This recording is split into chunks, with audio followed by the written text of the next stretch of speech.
नमस्ते बच्चों। आज हम 5वीं कक्षा के हिंदी विषय का नया पाठ पढ़ने वाले हैं। पाठ का नाम है मेरा विद्यार्थी जीवन। इस पाठ के लेखक हैं मोहनदास करमचंद गांधी। तो आइए हम पाठ के तरफ चलते हैं। राष्ट्रपिता महात्मा गांधी ने अपनी आत्मकथा में अपने जीवन के अनुभव लिखे हैं। इस पाठ में वे अपने स्कूली दिनों के कुछ अनुभव बता रहे हैं। पाठ क्रमांक 3, मेरा विद्यार्थी जीवन। मेरे पिता करमचंद गांधी थे। वे राजकोट के दीवान थे। वे सत्यप्रिय, साहसी और उदार व्यक्ति थे। वे सदा उचित न्याय करते थे। मेरी माता का स्वभाव बहुत अच्छा था। वे धार्मिक विचारों की महिला थी। पूजा पाठ किए बिना भोजन नहीं करती थी। 2 अक्टूबर 1869 को पोरबंदर में मेरा जन्म हुआ। पोरबंदर से पिताजी जब राजकोट गए तब मेरी आयु 7 वर्ष की होगी।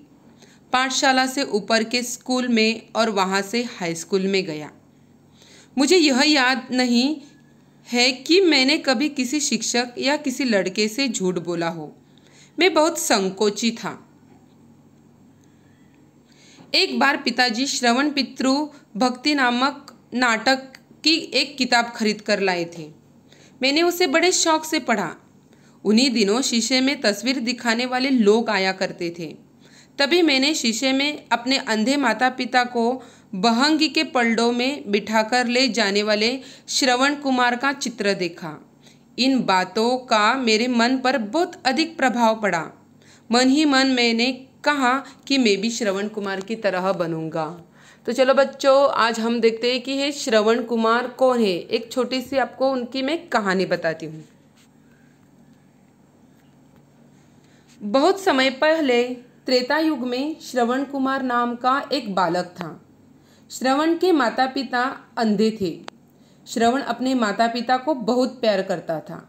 उसकी माँ ने बहुत कष्ट उठाकर श्रवण को पाला था। जैसे जैसे श्रवण बड़ा होता गया, अपने माता पिता के कामों में अधिक से अधिक मदद करता। सुबह उठकर श्रवण माता पिता के लिए नदी से पानी भरकर लाता, जंगल से लकड़ियाँ लाता, चूल्हा जलाकर खाना बनाता। माँ उसे मना करती, बेटा श्रवण, तू हमारे लिए इतनी मेहनत क्यों करता है? भोजन तो मैं बना सकती हूँ, इतना काम करके तू थक जाएगा। नहीं माँ, तुम्हारे और पिताजी का काम करके मुझे जरा भी थकान नहीं होती। मुझे आनंद मिलता है। तुम देख नहीं सकती, रोटी बनाते समय तुम्हारे हाथ जल जाएंगे। हे भगवान, हमारे श्रवण जैसा बेटा हर माँ बाप को मिले। उसे हमारा कितना ख्याल है। माता पिता श्रवण को आशीर्वाद देते, न थकते। श्रवण के माता पिता रोज भगवान की पूजा करते। श्रवण उनकी पूजा के लिए फूल लाता, बैठने के लिए आसन बिछाता। माता पिता के साथ श्रवण भी पूजा करता। एक दिन श्रवण के माता पिता ने कहा, बेटा तुमने हमारी सारी इच्छाएं पूरी की है। अब एक इच्छा बाकी रह गई है। हमारी उम्र हो गई है। अब हम भगवान के भजन के लिए तीर्थ यात्रा जाना चाहते हैं। शायद भगवान के चरणों में हमें शांति मिले। श्रवण सोच में पड़ गया। उन दिनों आज की तरह बस या रेलगाड़ियां नहीं थी। वे लोग ज़्यादा चल भी नहीं सकते थे। माता पिता की इच्छा कैसे पूरी करूं, यह सोचते सोचते श्रवण को एक उपाय सूझ गया।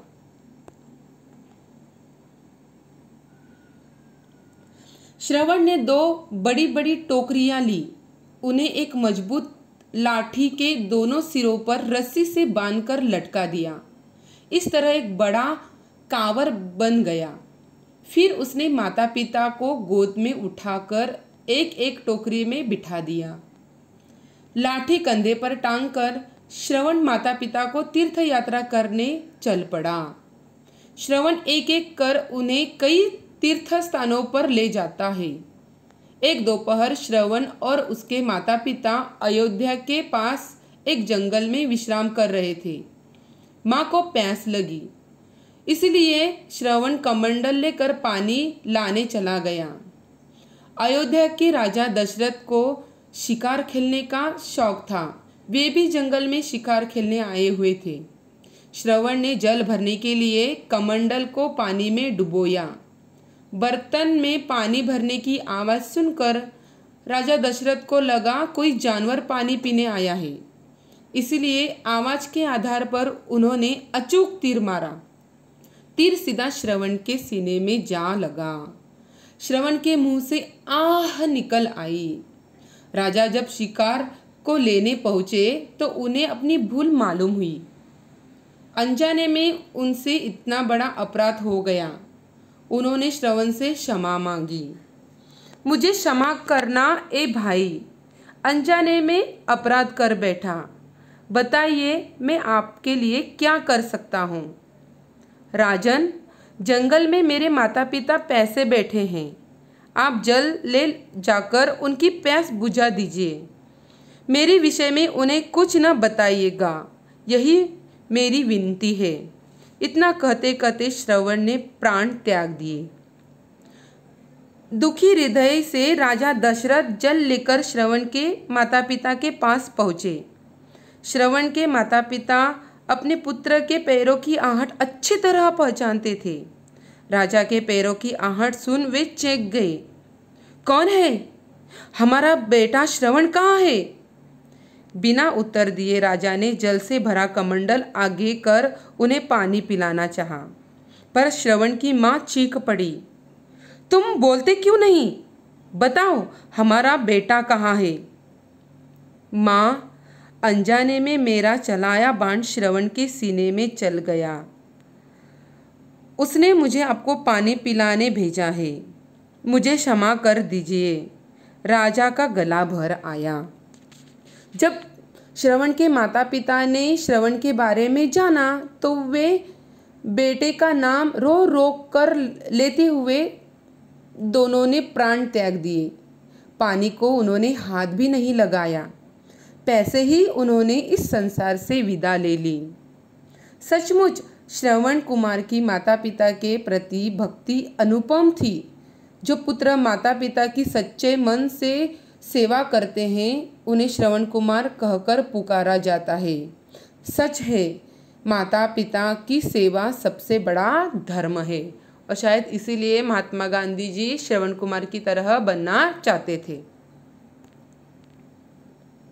आगे महात्मा गांधी जी कहते हैं, मैंने सत्यवादी हरिश्चंद्र नाटक भी देखा।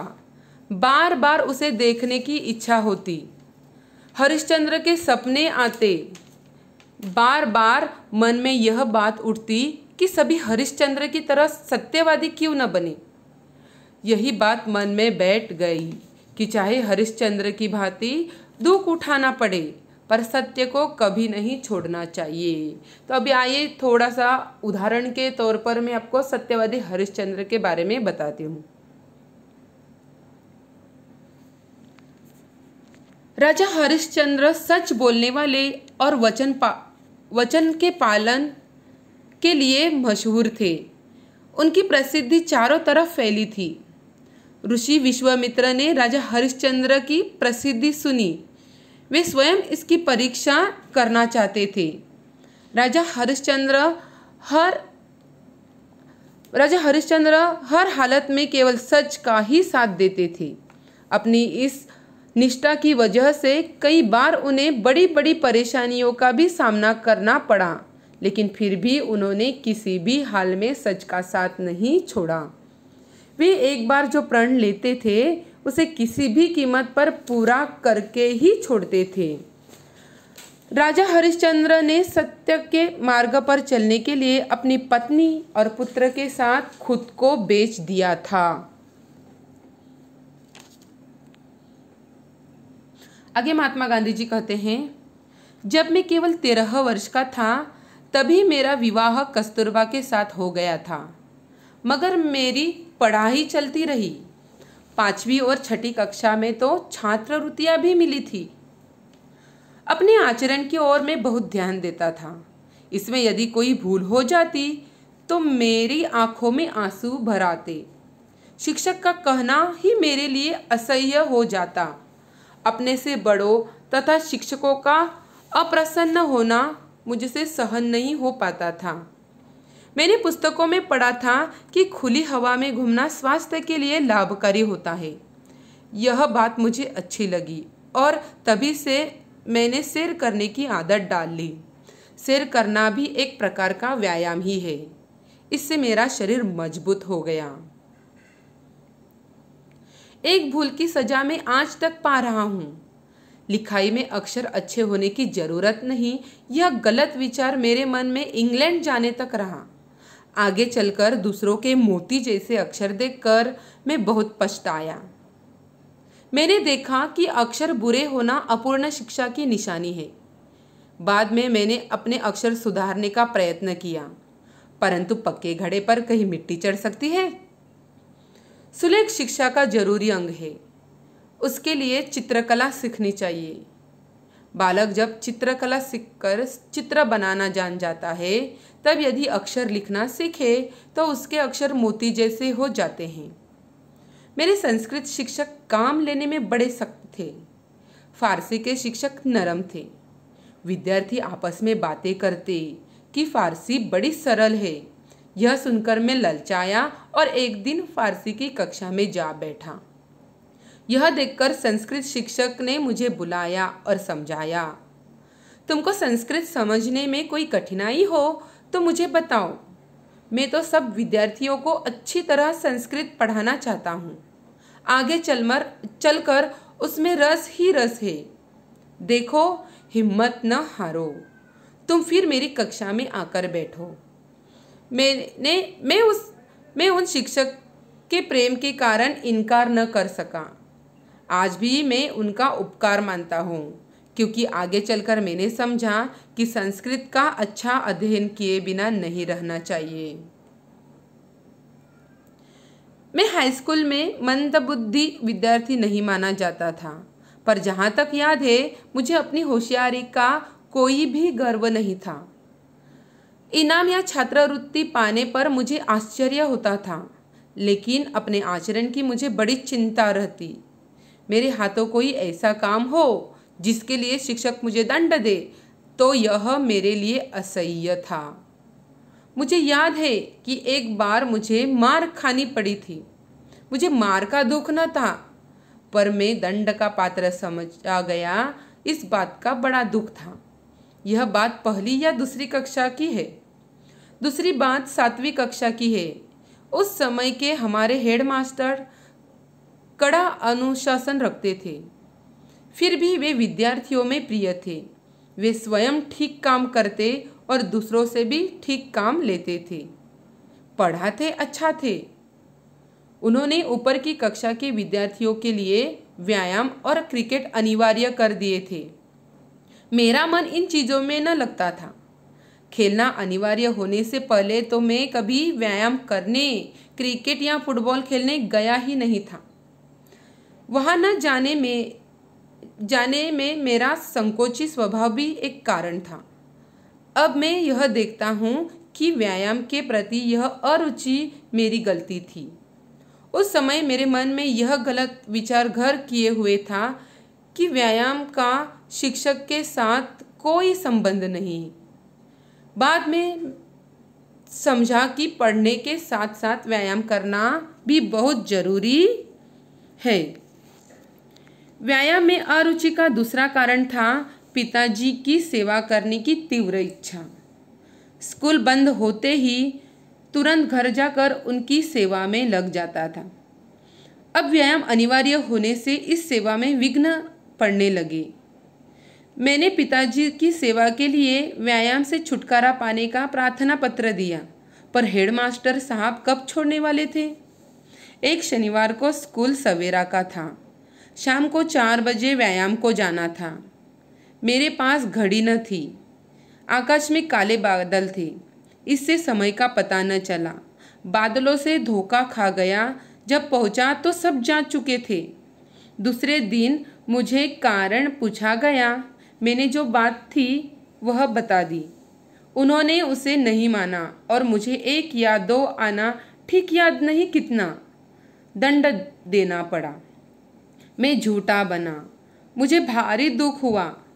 मैं झूठा नहीं हूँ, यह कैसे सिद्ध करूँ? कोई उपाय न था। मैं मन मारकर रह गया, रोया। बाद में समझा कि सच बोलने वालों को असावधान भी नहीं रहना चाहिए। लेखक मोहनदास करमचंद गांधी। इस पाठ के शब्दार्थ है: एक, मंत्री, उसका अर्थ है दीवान या मिनिस्टर।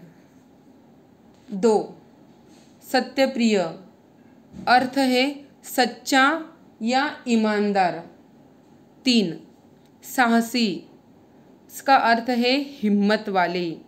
चार, उदार, उदार का अर्थ है मुक्त हस्त या दानी। पाँच, सदा, सदा का अर्थ है हमेशा। छह, उचित, उचित का अर्थ है योग्य। सात, इंसाफ, इंसाफ का अर्थ है न्याय। आठ, स्वभाव, स्वभाव का अर्थ है मनोवृत्ति। नौ, भोजन, भोजन का अर्थ है आहार। 10, आयु, आयु का अर्थ है उम्र। 11, संकोची, संकोच का अर्थ है द्विधा या हिचकिचाहट। 12, पितृभक्ति, अर्थ है पिता के प्रति आदर और सेवा का भाव। 13, किताब, किताब का अर्थ है पुस्तक। 14, शौक, शौक का अर्थ है रुचि। 15, शीशा, शीशा का अर्थ है कांच। 16, बहंगी का पलड़ा, बहंगी का पलड़ा का अर्थ है बोझा ले चलने के लिए तराजू के आकार का एक ढांचा। तराजू का अर्थ है वजन काटा, तो तराजू के आकार का एक ढांचा। 17, भांति, भांति का अर्थ है तरह। 18, विवाह, विवाह का अर्थ है शादी। 19, छात्रवृत्तियाँ, अर्थ है पढ़ाई के लिए दी जाने वाली आर्थिक सहायता अर्थात वजीफा या इसे स्कॉलरशिप भी कहते हैं। 20, आचरण, आचरण का अर्थ है चाल ढाल या बिहेवियर। 21, भूल, भूल का अर्थ है गलती। 22, असह्य, असह्य का अर्थ है मुश्किल या कठिन। 23, अप्रसन्न, उसका अर्थ है अनहैप्पीनेस। 24, स्वास्थ्य, स्वास्थ्य का अर्थ है सेहत, आरोग्य। 25, लाभकारी, लाभकारी का अर्थ है फायदेमंद। 26, सैर का अर्थ है घूमना। 27, मजबूत, मजबूत का अर्थ है ठोस या स्ट्रॉन्ग। 28, लिखाई, लिखाई का अर्थ है हैंड राइटिंग। 29 विचार, विचार का अर्थ है समझ या सोच। 30 अपूर्ण, अपूर्ण का अर्थ है अधूरा। 31 निशानी, निशानी का अर्थ है प्रतीक, संकेत या चिन्ह। 32 प्रयत्न, प्रयत्न का अर्थ है कोशिश। 33 सुलेख, सुलेख का अर्थ है लिखावट या गुड हैंड राइटिंग। 34 अंग, अंग का अर्थ है पार्ट। 35 संस्कृत के शिक्षक, मतलब संस्कृत विषय पढ़ाने वाले शिक्षक। 36 सख्त, सख्त का अर्थ है कठोर या स्ट्रिक्ट। 37 फारसी के शिक्षक अर्थात फारसी विषय पढ़ाने वाले शिक्षक। 38 सरल, सरल का अर्थ है मासूम, सीधा साधा। 39 ललचाना, अर्थ है लोभ करना या लुभाना। 40 कक्षा, कक्षा का अर्थ है क्लास। 41 रस, रस का अर्थ है आनंद। 42 उपकार, उपकार का अर्थ है एहसान। 43 अध्ययन, अध्ययन का अर्थ है स्टडी। 44 मंदबुद्धि, मंदबुद्धि का अर्थ है मूर्ख। 45 गर्व, गर्व का अर्थ है घमंड। 47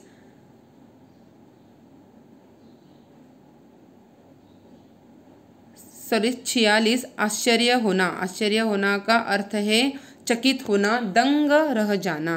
47 चिंता, चिंता का अर्थ है परेशानी। 48 दंड, दंड का अर्थ है सजा। 49 दंड का पात्र समझना अर्थात सजा के लायक समझना। 50 हेडमास्टर अर्थात स्कूल का संचालक या प्रबंधक। 51 अनुशासन अर्थात आत्मसंयम या डिसिप्लिन। 52 प्रिय, प्रिय का अर्थ है प्यारा। 53 स्वयं का अर्थ है खुद। 54 अनिवार्य, अनिवार्य का अर्थ है बलपूर्ण, बलपूर्वक। 55 गलती, गलती का अर्थ है मिस्टेक। 56 संबंध, संबंध का अर्थ है रिलेशन।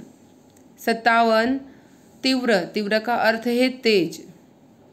58 इच्छा, इच्छा का अर्थ है भावना। 59 सेवा, सेवा यानी सर्विस। 60 विघ्न, विघ्न का अर्थ है साधा, सॉरी विघ्न का अर्थ है बाधा। 61 प्रार्थना पत्र, उसका अर्थ है अर्जी या विनंती। 62 एक या दो आना अर्थात इसका अर्थ है पुराना सिक्का। 63 भारी दुख होना, बहुत दुखी होना। 64 सिद्ध करना, साबित करना। 65 उपाय, उसका अर्थ है तरकीब। नेक्स्ट है मन मारकर रहना, उसका अर्थ है अपनी इच्छाओं का दमन करना। नेक्स्ट है पक्के घड़े पर मिट्टी न चढ़ना, मतलब कोई प्रभाव न पड़ना। मूल्यांकन है, मूल्यांकन बच्चों इसे आपको कमेंट में इसके उत्तर बताने हैं। प्रश्न क्रमांक 1, एक वाक्य में उत्तर बताओ। पहला प्रश्न है गांधी जी के पिता क्या करते थे। आपको इस सारे क्वेश्चन के आंसर आपको कमेंट में बताने हैं और आपको अपनी कॉपी में भी इसके आंसर लिखने हैं। प्रश्न दूसरा है गांधी जी का पूरा नाम क्या था। तीसरा प्रश्न गांधी जी का जन्म कब और कहाँ हुआ था। चौथा प्रश्न है गांधी जी के पिता किस नाटक की किताब लाए थे। और प्रश्न पांचवा है गांधी जी का विवाह कितने वर्ष की आयु में किसके साथ हुआ था। तो बच्चों इसके आंसर आप मुझे कमेंट में ज़रूर बताओ। नेक्स्ट है बच्चों आपको कुछ होमवर्क है, गृह कार्य है, तो आपको अपने कॉपी में इसके आंसर लिखने हैं। प्रश्न क्रमांक 1 निम्नलिखित प्रश्नों के उत्तर लिखो। 1 गांधी जी ने अपनी माता के बारे में क्या लिखा है। 2 गांधी जी पर किस किस पुस्तक का क्या क्या प्रभाव पड़ा। 3 सुलेख के विषय में गांधी जी के क्या विचार थे। नेक्स्ट है प्रश्न क्रमांक 1 ब उचित उत्तर पर सही का चिन्ह लगाओ। 1 सत्यवादी नाटक से गांधी जी के मन में क्या विचार आया। ऑप्शन है 1 बड़ों का आदर करना या 2 सदा सत्य बोलना। प्रश्न दूसरा है गांधी जी किस भूल की सजा पाते रहे। ऑप्शन है 1 संस्कृत पढ़ने की या ऑप्शन 2 अच्छी लिखावट न होने की। नेक्स्ट है प्रश्न समानार्थी शब्द लिखो। पहला है अप्रसन्न, दूसरा प्रश्न है शौक, 3 अपूर्ण, 4 विघ्न, 5 असर, 6 गर्व, 7 सख्त, 8 तेज। उम्मीद करती हूँ बच्चों कि आपको अच्छी तरह से ये पाठ समझ में आया होगा। अगर आपको कुछ शंका है तो आप मुझे कमेंट में ज़रूर बता सकते हो। धन्यवाद बच्चों।